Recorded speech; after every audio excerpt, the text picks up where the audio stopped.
শিক্ষা মন্ত্রণালয় ঘেরাও কর্মসূচি এবং লং মার্চ করব। আমার হাজার হাজার শিক্ষক বিভিন্ন দেশ থেকে আসছে, এরা আমরা চাচ্ছি আমাদের নৈতিক যে আমাদের যে নীতিমালা অনুসারে বদলি কার্যকর, এইটা আমরা চাচ্ছি। তাই সরকার প্রধানকে আমি বলতে চাচ্ছি এই নীতিমালা অনীতিবিলম্বে কার্যকর করা হোক। এখনো শোনা যাচ্ছে আমাদের যে সফটওয়্যার কার্যকর করে নাই, এই সফটওয়্যার কার্যকর না করার পেছনে কিছু আমলাদের এখনো গরিমসি রয়েছে। এই গরিমসি কারণ কি?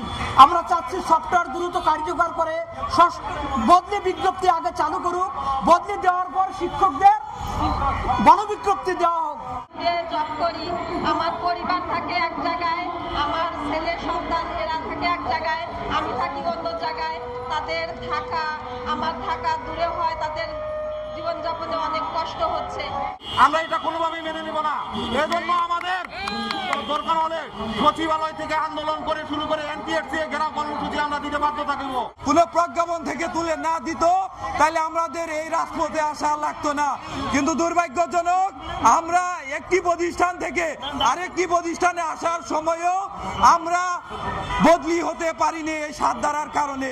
আপনারা জানেন যে মাধ্যমিক শিক্ষা এবং এমপিওভুক্ত স্কুল, কলেজ, মাদ্রাসা এবং কারিগরি শিক্ষা প্রতিষ্ঠানে বদলি না থাকার কারণে অনেকের সংসার ভেঙে গেছে, অনেকের ডিভোর্স পর্যন্ত চলে গেছে, অনেক অবিবাহিত শিক্ষকরা তাদের বিয়ে করার জন্য পাত্রী পাচ্ছেন না, অনেক পাত্রীরা তাদের পাত্র পাচ্ছেন না, এবং অনেক সমস্যার সম্মুখীন হয়েছেন। অনেকে রয়েছে তাদের বাবা মাকে তারা দেখতে না পারার আগে তার বাবা মা চলে গেছে। গতকাল আমাকে একজন শিক্ষক ফোন করে বলল যে স্যার, আমরা তো বদলি চাইনি, আমরা সাত ধারা পরিবর্তন কেন করা হলো, আমাদের অধিকারকে কেন কেড়ে নেওয়া হলো, সাত ধারা বাতিল করা হলো, বদলিও দেওয়া হচ্ছে না। এইভাবে একটি বেসরকারি এমপিওভুক্ত স্কুল, কলেজ, মাদ্রাসা এবং কারিগরি শিক্ষা প্রতিষ্ঠানের শিক্ষকগুলো কিভাবে যাযাবর জীবনযাপন করছে, এগুলো অবশ্যই সরকারকে দেখতে হবে।